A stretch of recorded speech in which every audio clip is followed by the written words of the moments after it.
پہلا جواب ہے. اس کے بعد آپ نے فرمایا اے اللہ کے بندوں، میں تمہیں اللہ سے ڈرتے رہنے کی تاکید کرتا اور اس کی اطاعت پر مضبوطی سے قائم رہنے کی نصیحت کرتا ہوں. میں اسی بات سے ابتدا کرتا ہوں جس میں سراسر بھلائی ہے. اس کے بعد آپ نے فرمایا لوگوں سنو، میں تمہیں بتاتا ہوں کہ شاید اس سال کے بعد میں تم سے اس جگہ پھر نہ مل سکوں. یعنی آپ نے واضح کر دیا کہ یہ میرا آخری حج ہے اور اگلے سال شاید تم سے ملاقات نہیں ہوگی میری. اس کے بعد آپ نے فرمایا لوگوں، تمہارے خون، تمہارے مال اور تمہاری آبروئیں تمہارے لیے ایک دوسرے پر قیامت تک کے لیے حرام ہیں. ایسے ہی حرام و محترم جیسے تمہارا آج کا یہ دن، یہ مہینہ اور یہ شہر حرمت والا ہے. اس کے بعد نے فرمایا لوگوں، جس کے پاس کوئی امانت ہو تو اسے چاہیے کہ اس کو ادا کرے جس نے وہ امانت اس کے پاس رکھوائی ہو. اس کے بعد نے فرمایا خبردار، سود حرام ہے اور جاہلیت کا سود ختم کیا جاتا ہے. البتہ راس المال پر تمہارا حق ہے، جو مول دھن ہے، جو پرنسپل اماؤنٹ ہے، اس پر تمہارا حق ہے. سود ختم کیا جاتا ہے. آپ نے فرمایا اس کے آگے کہ اللہ نے فیصلہ کر دیا ہے کوئی سود نہ رہنے پائے. اور پہلا سود جس کے ساقط کرنے سے میں اس کی ابتدا کرتا ہوں وہ میرے اپنے چچا عباس بن عبد المطلب کا سود ہے. اس کے بعد آپ نے فرمایا خبردار، جاہلیت کے خون ختم کیے جاتے ہیں اور پہلا خون جس کے ساقط کرنے سے میں اس کی ابتدا کرتا ہوں وہ میرے اپنے چچا راز بھائی کے بیٹے عامر بن ربیع بن الحارث بن عبد المطلب کا خون ہے.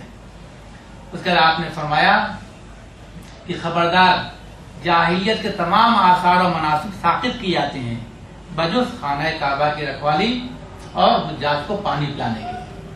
اس کے بعد آپ نے فرمایا کہ قتل عمد پر قصاص ہے، جان بوجھ کے جو قتل کیا جاتا ہے. مشابہ عمد وہ ہے جس میں موت لٹھ اور پتھر سے واقع ہو، اس کا خون بہا 100 اونٹ ہے. جو اس میں زیادتی کا مطالبہ کرے وہ جاہلیت والا ہے.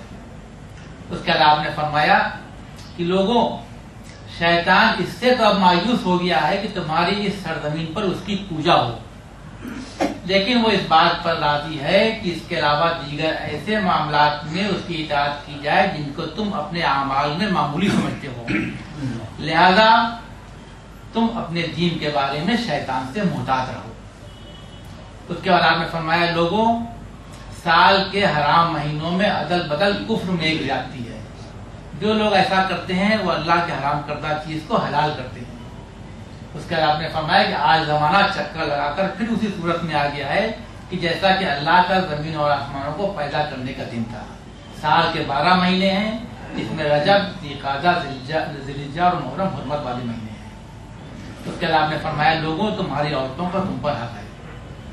تمہارا ان پر یہ حق ہے کہ وہ تمہارے بستر کو کسی اور سے نہ رنگوائیں اور جن کا آنا تم ناپسند کرتے ہو ان کو بغیر تمہاری اجازت گھر میں نہ آنے دیں. اگر وہ ایسا کریں تو تم ان پر سختی کر سکتے ہو، اور اگر وہ اطاعت کریں تو ان کو دستور کے مطابق اچھا کھلاؤ اور پہناؤ. میں تمہیں عورتوں کے بارے میں بھلائی کی تاکید کرتا ہوں، عورتوں کے بارے میں اللہ سے ڈرتے رہنا. اس کے بعد آپ نے فرمایا کہ لوگوں، تمام مومن آپس میں بھائی بھائی ہیں. کسی شخص کے لیے اپنے بھائی کا مال جائز نہیں ہے بجز اس کے کہ اس کی مرضی سے لے. اس کے بعد آپ نے فرمایا، اور ہم لوگ توجہ کیجیے، آپ نے فرمایا کہ لوگوں میرے بعد کافر نہ بن جانا کہ آپس میں ایک دوسرے کی گردنیں مارنے لگو. میں نے تمہارے درمیان میں ایک ایسی چیز چھوڑی ہے کہ جب تک اس کو تھامے رہو گے گمراہ نہ ہوگے، اور وہ ہے اللہ کی کتاب. اس کے بعد آپ نے فرمایا لوگوں، تمہارا رب بھی ایک ہے اور تمہارا اب بھی ایک ہے. تم سب آدم سے اور آدم مٹی سے بنے تھے. آج جاہلیت کے تمام مناسب میرے پیروں کے نیچے ہیں. تم میں اللہ کے نزدیک مکرم وہ ہے جو سب سے زیادہ متقی ہو. اس کے بعد آپ نے فرمایا کہ لوگوں، اللہ نے ورثے میں ہر وارث کے لیے حصہ مقرر کر دیا ہے. اب کسی اور وصیت کی ضرورت نہیں بجز 1/3 کے. بچہ بستر کے مالک کا ہے اور زانی کے لیے پتھر ہے. جو شخص بھی اپنے آپ کو اپنے باپ کے سوا کسی اور سے منسوب کرے یا اپنے مولا کے سوا کسی اور کو مولا بنائے تو اس پر اللہ اور اس کے فرشتوں کی لعنت ہے. اس سے کوئی خرچ اور بدلہ قبول نہیں کیا جائے گا. یہ 16 نکات پر مشتمل یہ رسول اللہ کا آخری حج کے خطبے کا ترجمہ ہے جو میں نے سامنے پیش کیا. اس میں بیچ بیچ میں آپ لوگوں سے پوچھتے تھے کہ تم گواہ رہنا کیا میں نے پہنچا دیا, اور لوگ کہتے ہاں آپ نے پہنچا دیا, اور پھر آپ فرماتے ہیں اللہ تو بھی گواہ ہے. تو یہ 16 نکات پر دیکھیے یہ منشور ہے. جس طریقے دین ہمارے سامنے آج پیش ہوتا ہے, اگر ایسے ہی رسول اللہ نے پیش کرنا تھا ہم کو, تو وہ عرفات کے میدان سے بجائے یہ خطبہ دینے کے جس پہ لوگوں کے حقوق بتائے گئے ہیں, جن میں لوگوں کو اللہ سے ڈرایا گیا ہے, جن میں لوگوں کو نیکی کی دعوت دی گئی ہے, رسول اللہ بھی سب کے سامنے بیٹھ کر کے 1,20,000 کا مجمع تھا, وضو کا طریقہ بھی دکھا دیتے, وضو کا طریقہ بھی بتا دیتے, نمازی پڑھ کے دکھا دیتے, کوئی تفریق ہی نہ ہوتا. تو اصل چیز یہ ہے کہ ہمارے یہاں جو اصل بنیاد دین ہے اس کو پیچھے کر دیا گیا, اور جو چیزیں فروعات میں ان کو آگے کر دیا گیا. جن چیزوں میں کوئی اصل نہیں ہے. میں نے آپ نے عرض کیا کہ جو مقصد عبادتوں کا ہے قرآن شریف میں بتایا گیا ہے وہ اس لیے ہے کہ آدمی میں تقویٰ آ جائے, پرہیزگاری آ جائے, خوف خدا آ جائے.